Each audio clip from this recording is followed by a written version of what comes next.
Good morning, everyone. And once again, here comes Saurav Kumar, and I'll be taking CPTC, that is computer programming through C. And I'll be talking about structures today, structures and unions. And structure and unions, what are they? Actually, हम लोगों ने point ये arrays पढ़ा है. And arrays में हम लोगों ने देखा था कि सिमिलर काइंड ऑफ डेटा को एक साथ हम लोग क्लब करते हैं और एक साथ रखते हैं. तो जो सिमिलर काइंड ऑफ डेटा हम लोग एक साथ रखते हैं, तो उसी को जो है हम लोग क्या करेंगे कि उसको हम लोग अब डिसिमिलर काइंड ऑफ डेटा को एक जगह रखेंगे और एक डिफरेंट नेम के अंदर रखेंगे. तो इस तरीके से जो है स्ट्रक्चर का क्रिएशन होता है, और स्ट्रक्चर जो है आपको प्रोवाइड कराता है कि हम लोग इस तरीके का काम कर सकते हैं जिसमें कि डिसिमिलर काइंड ऑफ डेटा को एक साथ क्लब करके हम लोग रख सकें. तो ये क्या कहलाता है? ये कहलाता है स्ट्रक्चर्स. और स्ट्रक्चर्स का हम डिफरेंट नेमिंग भी दे सकते हैं. जैसे यूजर डिफाइंड फंक्शन में हम लोग एक नेम देते थे, उसी तरीके से ये इसमें भी हम लोग नेमिंग कर सकते हैं. So I'll be sharing you the screen. Just check it out that how it is being done. यहाँ पे देखिए आप लोगों को स्ट्रक्चर्स और यूनियंस का मैंने आपको शेयर कर दिया है. तो it you must be having a look on it. So you will be able to find out that how the things are being turned up. अब यहाँ पे देखेंगे कि जिस तरीके से स्ट्रक्चर और यूनियंस आपको बेहतर तरीके से आपको ये बताएगा कि किस तरीके से हमारे पास जो डेटा हो सकते हैं वो बेहतर किस तरीके से हम कैसे स्टोर कर सकते हैं उसको. तो let's find out guys structures क्या होते हैं और स्ट्रक्चर्स के डेफिनेशंस क्या हैं. तो ये चीज हम लोग करके देखेंगे. यहाँ देखिए, as we know that array is a collection of elements of same type. तो यहाँ पे आपको डिफरेंशिएट करने को भी मिल गया कि एरेज क्या होता है. It is a collection of the elements of same type. But many times we have to store the elements of different data types. कई बार कई जगह पे हम लोगों को अलग अलग तरीके का अलग अलग जगह पे अलग अलग टाइप का डेटा को हमें स्टोर करना पड़ता है. तो उस चीज को करने के लिए हम लोग स्ट्रक्चर का इस्तेमाल करते हैं. सपोज कीजिए कि देखिए, suppose students records to be store. तो स्टूडेंट का रिकॉर्ड अगर स्टोर करना हो तो उसको कैसे करेंगे. स्टूडेंट में का तो नेम भी होगा, तो वो कैरेक्टर टाइप का होगा. रोल नंबर होगा, वो हो सकता है कि आपका इंटीजर टाइप का हो. फिर आपका उसका एड्रेस होगा, तो वो रोल नंबर सॉरी वो नंबर और अल्फा न्यूमरिक हो सकता है. तो ये डिफरेंट टाइप के डेटा हैं जिसको कि स्टोर करने का हमारा प्रोविजन हो सकता है, जिसको कि हम लोग अपने तरीके से स्टोर करना चाहेंगे. लेकिन इसको स्टोर करने के लिए हमें चाहिए क्या. तो आगे देखते हैं. Ideally structure is a collection of different variables under single name. तो ये चीज हमें याद रखना है कि ये सबसे इंपॉर्टेंट पॉइंट है. Structure is a collection of different type of variables under single name. Basically structure is for storing complicated data. जो कॉम्प्लिकेटेड डेटा है उसको स्टोर करने के लिए हम लोग स्ट्रक्चर का प्रयोग करते हैं. Structure is convenient way of grouping several pieces of related information together. तो जो कि ये स्ट्रक्चर क्या है, अलग अलग तरीके का जो इन्फॉर्मेशन है वो एक जगह स्टोर करने में हमारी सहायता करता है, और काफी अच्छे तरीके से हम लोग इसको स्टोर कर पाते हैं. तो इसको हम लोग देखेंगे कि डेफिनेशंस क्या हैं इसके. तो डेफिनेशंस में देखेंगे कि structure is a composition of different variables of different data types grouped under same name. तो अलग अलग टाइप के वेरिएबल्स अलग अलग डेटा टाइप के साथ सेम नेम के अंदर स्टोर कर सकते हैं. अब जैसे यहाँ पे देखिए कैरेक्टर है इन टाइप डीईएफ, मतलब टाइप डेफिनेशन स्ट्रक्चर. इसको हम लोगों ने क्या किया, यूजर डिफाइंड स्ट्रक्चर एक बनाया है. तो टाइप डीईएफ स्ट्रक्ट, उसके अंदर हम लोगों ने क्या किया, कैरेक्टर लिया, नेम 64, ये जो है आपका साइज एरे का है. तो इसमें डिफरेंट एरे भी स्टोर कर सकते हैं. कई तरह का एरे एक ही स्ट्रक्चर के अंदर आ जाएगा. फिर कैरेक्टर कोर्स, किस टाइप का कोर्स है वो ले सकते हैं. इंटीजर एज, इंटीजर ईयर, मतलब कि इंटीजर और कैरेक्टर का कॉम्बिनेशन है जो कि ये एक स्टूडेंट के रूप में दर्शा रहा है. और नीचे में हम लोगों ने स्टूडेंट को यहाँ पे लिख दिया है ताकि ये पता चल सके कि ये पर्टिकुलर जो स्ट्रक्चर बना है, ये जो पर्टिकुलर स्ट्रक्चर बना है ये यहाँ से लेके यहाँ तक, ये स्ट्रक्चर जो है आपका क्या है, ये स्ट्रक्चर आपका कुछ और नहीं है बल्कि आपको स्ट्रक्चर एक डेफिनेशंस हैं, कुछ अलग अलग तरीके के जो डेटा टाइप्स हैं, वेरिएबल्स हैं, डेटा टाइप वेरिएबल्स हैं, उसको एक जगह स्टोर करने की कोशिश की गई है। तो let us find out what extra things are there in it. तो अभी देखिएगा कि जो एक्स्ट्रा जो चीजें हैं, जो स्ट्रक्चर्स में हम लोगों ने अभी देखा, यहाँ पर उसको क्या देखा हमने कि यहाँ पे स्टूडेंट है। अब यहाँ पर जो स्टूडेंट है इसको किस तरीके से हम लोग लेंगे, here is a user defined data type. यहाँ पे एक क्या है, ये एक here book is user defined data type. यहाँ पे एक बुक है जो कि यूजर डिफाइंड डेटा टाइप है। ये बुक देखिएगा कि यूज हुआ है, ये बुक जो है यूजर डिफाइंड डेटा टाइप है। तो इसको जो है हम लोग ध्यान में दें, अगर ध्यान से देखें कि किस तरीके से ये स्ट्रक्चर यूज हो रहा है तो काफी कुछ हमें समझ में आएगा। ठीक है, यहाँ पे देखिए इंटीजर एज, इंटीजर स्टूडेंट, कुछ इम्पोर्टेंट जो आपके डेफिनेशन है स्ट्रक्चर के, उसके अंतर्गत each member is declared in a structure is called member. जितना भी चीज अंदर में डिफाइन किया जाता है उसको हम लोग मेंबर कहते हैं, चाहे वो कैर नेम हो, चाहे वो कैर कोर्स हो, इंटीजर एज हो, चाहे ईयर हो, उसको हम लोग क्या कहते हैं, उसको हम लोग मेंबर कहते हैं। अब इसी में देखिएगा एक स्ट्रक्चर टैग, ये एक हमने डिफरेंट लिया है स्ट्रक्ट नेम का। तो स्ट्रक्ट नेम का एक टैग लिया है। इसमें क्या है, इसमें यह है कि डेटा टाइप और मेंबर वन, मतलब डेटा टाइप हमने ले लिया, इंट कैर कुछ भी ले सकते हैं। तो इंट मेंबर वन कोई भी ले सकते हैं, A1 B2 राम मोहन श्याम कुछ भी है, तो वो हम लोग मेंबर वन के रूप में इनिशियलाइज कर सकते हैं। जैसे यहाँ पे देखिए स्ट्रक्चर ऑल्टरनेट सिंटैक्स, यहाँ पे डेटा टाइप वन है, यहाँ पे कैरेक्टर ले सकते हैं, यहाँ पे इंटीजर ले सकते हैं, यहाँ पे कुछ और डबल ले सकते हैं। यहाँ पे देखिएगा कि स्ट्रक्चर ऑल्टरनेट सिंटैक्स है, तो स्ट्रक्ट और स्ट्रक्ट नेम। तो हमेशा जो याद रखिएगा कि जब भी हम लोग स्ट्रक्चर का प्रयोग करेंगे तो स्ट्रक्ट लिखेंगे और उसके साथ स्ट्रक्चर नेम लेंगे। क्या लिखेंगे, स्ट्रक्ट लिखेंगे और स्ट्रक्चर नेम उसके साथ लिखेंगे। तो स्ट्रक्चर और स्ट्रक्चर नेम जो है वो हम लोगों को करना पड़ेगा, स्ट्रक्चर के साथ स्ट्रक्चर नेम लेना पड़ेगा। यहाँ पे स्ट्रक्चर स्ट्रक्ट और स्ट्रक्चर नेम है, structure element one, structure element two. तो अब यहाँ पर देखिएगा कि जो हमने जैसे ऊपर में जो यहाँ पे प्रयोग किया टैग, तो टैग जो है स्ट्रक्चर हमने क्रिएट किया और उस टैग के अंदर हम लोग 3 अलग अलग डेटा टाइप को हम लोग डाल रहे हैं। उसी तरीके से अगर हम आगे बढ़ें तो स्ट्रक्चर ऑल्टरनेट जो है वो दिख रहा है हमें। तो स्ट्रक्चर ऑल्टरनेट क्या होता है ये देखिएगा कि यहाँ पर जो स्ट्रक्चर ऑल्टरनेट है उसमें स्ट्रक्चर का नेम, स्ट्रक्चर का element, structure element one, structure element two, इस तरीके से यहाँ डिफाइन किया जाता है। और उसके बाद आपका जो इंटीजर है, इंट डेट कैर, जिस तरीके का भी आप डेटा लेना चाहें, आज जैसे टुडे लिख दीजिएगा तो टुडे एक जो है वो स्ट्रक्चर का नेम हो जाएगा। उसी तरीके से स्ट्रक्चर डेट ले सकते हैं, इंट डेट कैर मंथ, फिर यहाँ पे आपका जो है स्ट्रक्चर का सिंपल डेफिनेशंस हैं, वो सारी चीज़ें हम लोग यहाँ पे देख सकते हैं कि किस तरीके से लिया गया है ना। ये देखिए स्ट्रक्चर एलिमेंट वन लिया था, स्ट्रक्चर एलिमेंट टू लिया गया था और उसके बाद इसको जो है जस्ट नीचे स्ट्रक्चर एलिमेंट थ्री लिया गया, उसके बाद स्ट्रक्चर बंद कर दिया गया। कुछ इंपॉर्टेंट पॉइंट्स हैं जो कि स्ट्रक्चर्स की सी प्रोग्राम के अंतर्गत आते हैं। A struct keyword is used to declare a structure, ये हमेशा ध्यान में रखा जाएगा कि जो स्ट्रक्ट कीवर्ड है, स्ट्रक्ट क्या है, एक कीवर्ड है जिसको किस लिए यूटिलाइज किया जाता है, इसको हम लोग इसीलिए यूटिलाइज करते हैं ताकि स्ट्रक्ट जो कीवर्ड है उस स्ट्रक्ट कीवर्ड के जरिए स्ट्रक्चर को हम लोग बिल्डअप कर सकें।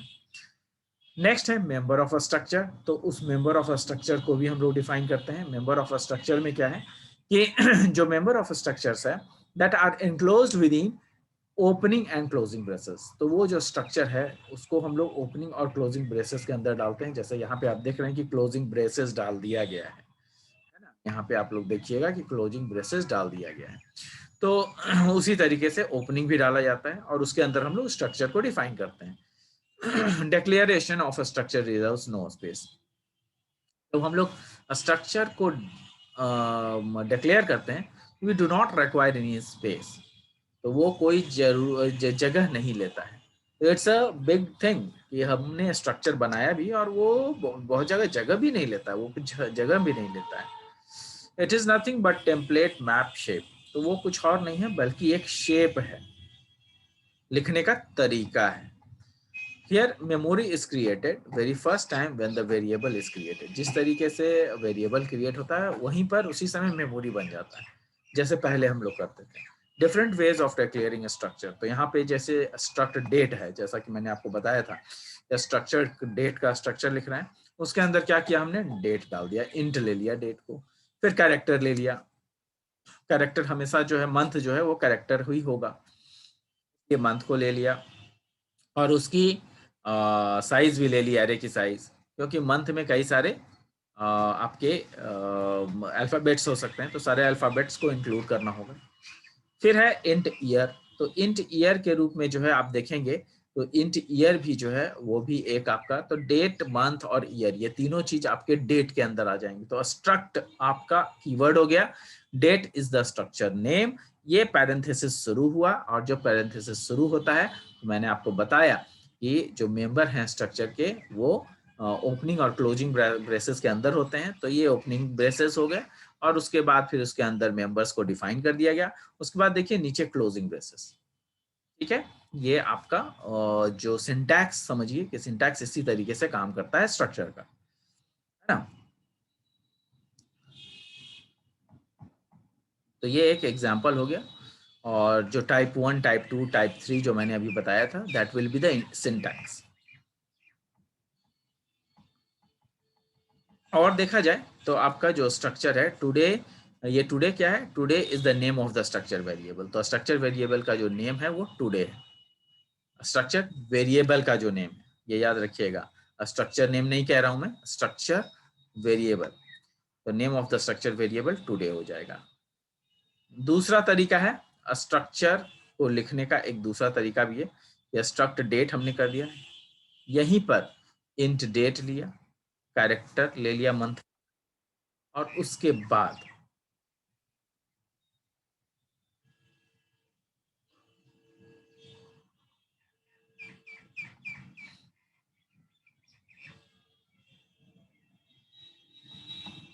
देखिएगा ये,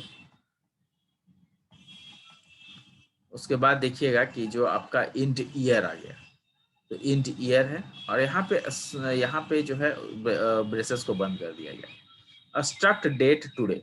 तो date is the name of the structure, ये डेट जो है वो स्ट्रक्चर का नेम हो गया। एंड टुडे, टुडे जो है वो नेम का वेरिएबल है। तो नेम हम लोग वेरिएबल नेम ऊपर भी डाल सकते हैं, नीचे भी डाल सकते हैं, that is not a matter. यहाँ पे भी जो एंड होता है वहां पर भी हम लोग टुडे डालेंगे तो इस वेरिएबल का नेम आ जाएगा।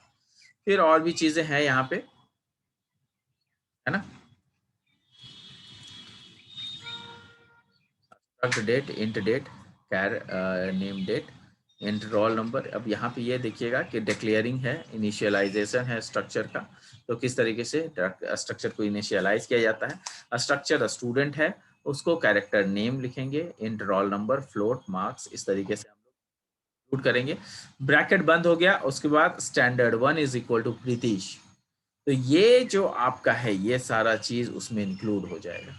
STD1 में, स्टैंडर्ड 1 में वो सारा चीज प्रीतिश 67, 68.3 ऐसे करके जो है 78.3 ये आपका इंक्लूड हो जाएगा। In the above code a snippet we have see that the structure is declared, and as soon as after declaration we have initialized the structure variable। तो ये स्ट्रक्चर वेरिएबल को इनिशियलाइज किया गया है, स्ट्रक्चर वेरिएबल को इसी तरीके से इनिशियलाइज करते हैं। यहाँ पे और भी चीजें हैं,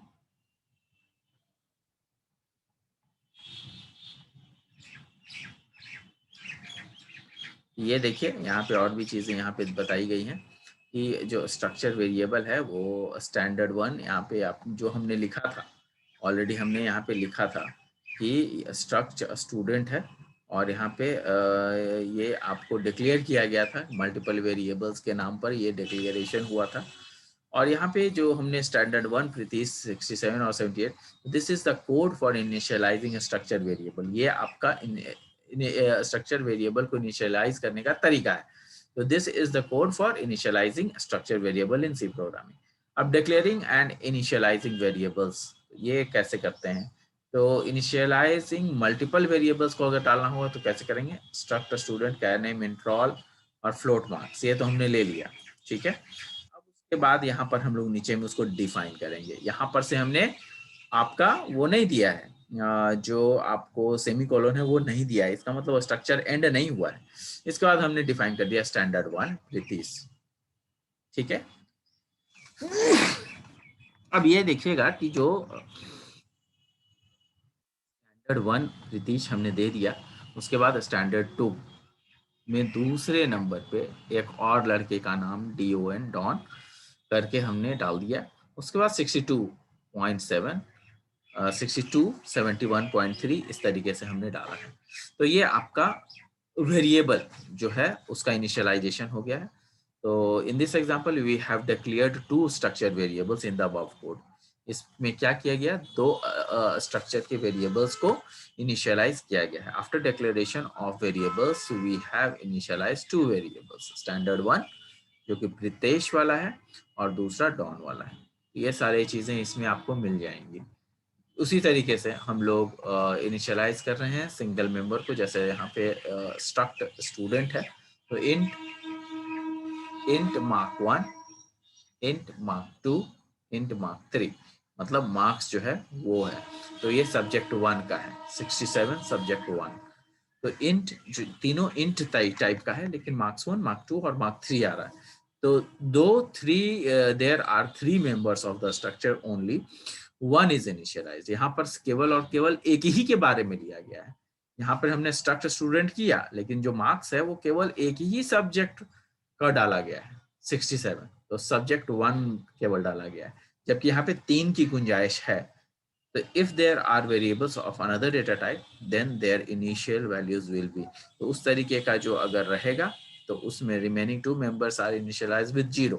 तो ये अगर रहेगा तो ये वाला जो है एक पहला वाला जो मार्क 1 है उसमें तो 67 चला जाएगा, लेकिन मार्क 2 और मार्क 3 में क्या जाएगा? 0 चला जाएगा।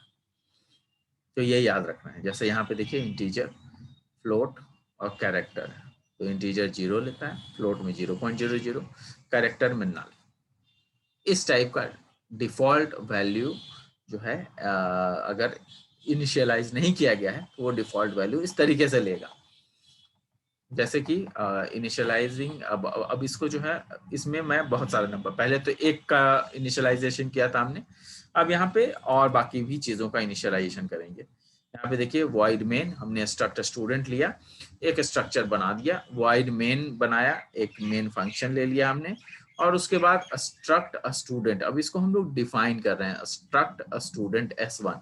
तो इसमें S1 जो स्टूडेंट है उसके बारे में हमने डिफाइन किया। इसी तरीके से और काफी स्ट्रक्ट स्टूडेंट को हम लोग काफी सारे स्टूडेंट को डिफाइन कर सकते हैं। When we declare a structure, then the memory won't be allocated for the structure। तो अगर जब हम स्ट्रक्चर को डिक्लेयर करते हैं तो मेमोरी उसकी मेमोरी काउंट नहीं होती है, ठीक है। That is only writing below the declaration statement will never allocate memory. जब हम लोग डिक्लेरेशन के नीचे ही जस्ट लिखेंगे तो मेमोरी जो है उसका एलोकेट नहीं किया जाएगा। और लेकिन आपका जो वेरिएबल, जिस तरीके से वेरिएबल को काउंट होता है वो उसी तरीके से काउंट होगा।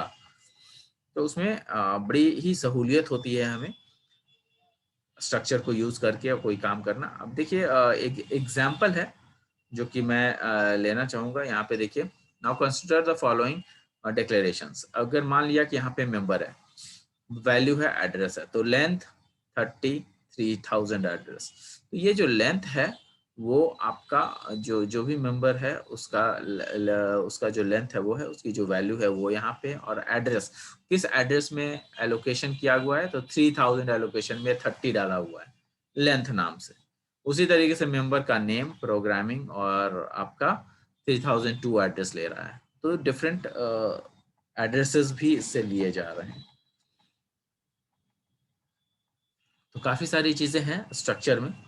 और एक्सेसिंग स्ट्रक्चर, यहाँ पे देखिएगा कि जो स्ट्रक्चर को लिया जाता है वो स्ट्रक्चर को किस तरीके से शो किया जाता है। यहाँ पे एक्सप्रेशन है plus plus PTR. Plus plus PTR कहने का मतलब क्या है कि इस तरीके से अगर हम लोग करेंगे, एक एरो टाइप का, यहाँ पे देखिएगा एरो टाइप का बना हुआ है ना। तो ये एरो टाइप का जो है ये लेंथ है। अगर हम लोग प्लस प्लस पीटीआर, तो पीटीआर इज फॉर पॉइंटर, तो वो क्या होगा, increment the value of the length. जो लेंथ लिया है उसमें एक इंक्रीमेंटेशन हो जाएगा। अगर उस प्लस प्लस पीटीआर को हम लोग ब्रैकेट में डाल देंगे तो वो क्या होगा, तो पीटीआर की वैल्यू इंक्रीमेंट तो करेगा, लेकिन वो क्या करेगा, पहले कर देगा increment PTR before accessing length. Length को एक्सेस करने से पहले जो है वो पॉइंटर की वैल्यू को इंक्रीज कर देगा। इसके बाद वाले चैप्टर में हम लोग पॉइंटर ही है, जो लास्ट टॉपिक है वो पढ़ेंगे, लेकिन थोड़ा बहुत इंक्लूड किया गया है इसमें। स्टार पीटीआर, एक्चुअली पॉइंटर क्या होता है कि पॉइंटर इज एन एड्रेस। तो ये स्टार पीटीआर जैसे ही लिखेंगे तो वो वहां पर का जो पीटीआर, जो नेम का, जो नेम का जो नेम में वैल्यू होगा उसको जो है वो उस एड्रेस लोकेशन को ये पॉइंट आउट करेगा। तो इसीलिए fetch the content of the name, star PTR, इसीलिए पॉइंटर यूज होता है। पॉइंटर को ही पीटीआर बोलते हैं और उसको हम लोग स्टार से रिप्रेजेंट भी करते हैं। नेम प्लस प्लस यहाँ पे है, तो incrementing PTR after fetching the value. अगर वैल्यू को ले लिया गया है तो उसके बाद उसको इंक्रीमेंट कर दिया जाएगा इस तरीके से। तो काफ़ी सारी चीज़ें हैं जो कि हम लोगों को देखने को मिल जाती है, तो याद रखेंगे हम लोग कि किस तरीके से ये काम में आता है। अब यहाँ पे देखिएगा कि जो वैल्यूज़ हैं वो जैसे star PTR plus plus name है, तो incrementing PTR after accessing whatever STR points to. तो आप लोग अगर चाहें तो इसका एक स्क्रीनशॉट ले सकते हैं, it will help you out in study. तो इसका आप लोग एक स्क्रीनशॉट ले लीजिए। उसके बाद जब हम लोग आगे बढ़ते हैं तो देखा जाएगा कि ये क्या है, एक्सेसिंग स्ट्रक्चर मेंबर्स। तो किस तरीके से स्ट्रक्चर को के नेम को हम लोग, मेंबर को हम लोग कैसे एक्सेस करते हैं। तो ये एक्सेस करने का है डॉट तरीका होता है। Dot is called the structure member operator. Use the operator between a structure name and member name. Structure name और मेंबर नेम के बीच में डॉट का हम लोग प्रयोग करते हैं। जैसे यहाँ पे देखिएगा, इंक्लूड स्टूडियो डॉट एच, हम लोग लिखते हैं ना स्टूडियो डॉट एच, तो क्या करते हैं हम लोग वहां पे इंक्लूड करते हैं, किसको इंक्लूड करते हैं, स्टूडियो। स्टूडियो एक लाइब्रेरी फंक्शन है, डॉट एच जो उसका हेडर फाइल है उसको हम लोग इंक्लूड करते हैं। तो इसीलिए जो है हम लोग स्टूडियो डॉट एच भी हम लोग उसी तरीके से लिखते हैं। यहाँ पे देखिए एक स्ट्रक्चर वेरिएबल लिया गया है स्ट्रक्चर व्हीकल के नाम से, इंटीजर व्हील्स, कैर नेम, कैर कलर, इस तरीके से लिया गया है। तो यहाँ पर जो आपका लिया गया है वैल्यू जो दिया गया है वो देखिए 4 नैनो रेड, मतलब 4 जो है 4 व्हील वाला होगा, इंटीजर में व्हील में 4 चला जाएगा। कैर नेम, जो व्हीकल का जो नेम है, व्हीकल नेम यहाँ पे लिया गया है वो नैनो है, और कैरेक्टर कलर जो लिया गया है वो रेड है। मतलब कि ये तीनों का जो इनिशियलाइजेशन है वो इसी एक लाइन में कर दिया गया है। तो ये आपका वैल्यूज हो गए, ठीक है। और उसके बाद इंट मेन जो है फंक्शंस लेते हैं, और इंट मेन फंक्शन के अंदर हम लोग लिखते हैं कि print vehicle number of wheels. तो अगर जैसे ही हम लोग करेंगे तो आउटपुट जो है वो नंबर ऑफ व्हील्स बता देगा कि 4 है। देखिए यहाँ पे आउटपुट भी दिखाया गया है जो कि व्हीकल्स में आपको 4 बता रहा है। प्रिंट एफ, और इसको इस तरीके से %s लिखेंगे, क्यों, क्योंकि हमने कैरेक्टर लिया है। तो कैरेक्टर को हम लोग रिप्रेजेंट किससे करते हैं, स्ट्रिंग से रिप्रेजेंट करते हैं, तो %s उसके लिए लेते हैं जो कि, और यहाँ पे देखिएगा V1 डॉट व्हील्स लिख रहे हैं। याद रखिएगा कि व्हीकल नेम जब लिखेंगे तो V1 डॉट भी नेम, V1 डॉट कलर। तो उससे क्या होता है कि उससे हमें ये पता चलता है कि व्हीकल का नेम क्या है, तो व्हीकल का नेम नैनो है। व्हीकल का कलर क्या है, तो व्हीकल का कलर रेड है। तो काफी कुछ जो है इसमें हम लोगों ने आज किया है कि किस तरीके से स्ट्रक्चर को लिखते हैं, इनिशियलाइज करते हैं, कैसे उसको नंबर देते हैं। देखिए यहाँ पे एक स्ट्रक्चर बुक बनाया गया है, उसमें char name 20, int pages, character author, यहाँ पे आपको book name, book pages, author और उसकी प्राइस, चारों चीजें यहाँ पे दी गई है। अब यहाँ पे इसको हम लोगों ने डिफाइन किया है। यहाँ पे B1 हमने लिया और उसको डिफाइन करने के लिए हम लोगों ने लेटस सी नाम रख दिया, लेटस सी। 700 पेजेस है, YPK जो कि है, 300 क्या है, ये 300 उसकी प्राइस है, तो ये एक की वैल्यू हो गई। उसी तरीके से ये यहाँ पे देखिए B13 लिखा हुआ है, मतलब कम से कम 3 हम लोग ले सकते हैं।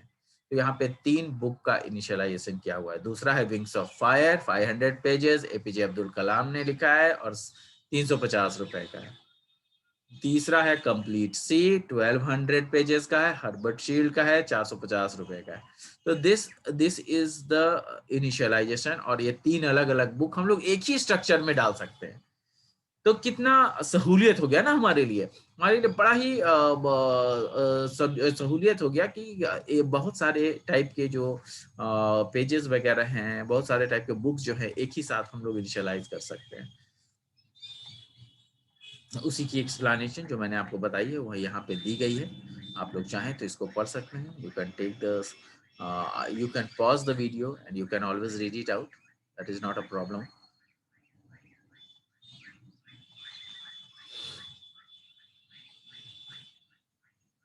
अब कुछ एग्जाम्पल्स में देखेंगे हम लोग कि किस तरीके से एग्जाम्पल्स में लिए गए हैं। तो आई होप गाइज ये जो आपको मैं बताने जा रहा हूँ ये सब आपको समझ में आ रहा है। ये देखिए some observation of important points. Tip 1, all structure members need to be initialised.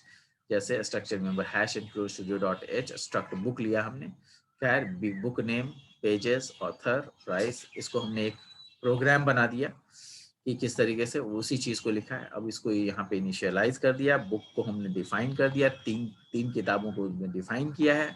फिर उसके बाद उसमें हमने वाइड मेन ले लिया। प्रिंट एफ बुक नेम, तो ये बुक नेम आ गया। प्रिंट एफ बुक पेजेस, तो ये आपका B1, देखिए हमेशा याद रखिएगा कि B1 0.B नेम। तो इसी तरीके से जो है हम लोग स्ट्रक्चर को यहाँ पर स्ट्रक्चर से हम लोग फेच करते हैं डेटा को। यहाँ पे जो है %D हम लोगों ने लिया है। पेजेस कितने हैं, B1 0 पेजेस, तो ये 0 क्या है, ये पहला एरे का पहला चीज है जो कि आपको एरे का, तो पहले बुक के बारे में सारा डिटेल्स इसने बता दिया। आउटपुट देखिए बुक 1 700 YPK और 000, तो ये सारी चीज एक्सप्लेनेशन जो कि हमने पहले किया था।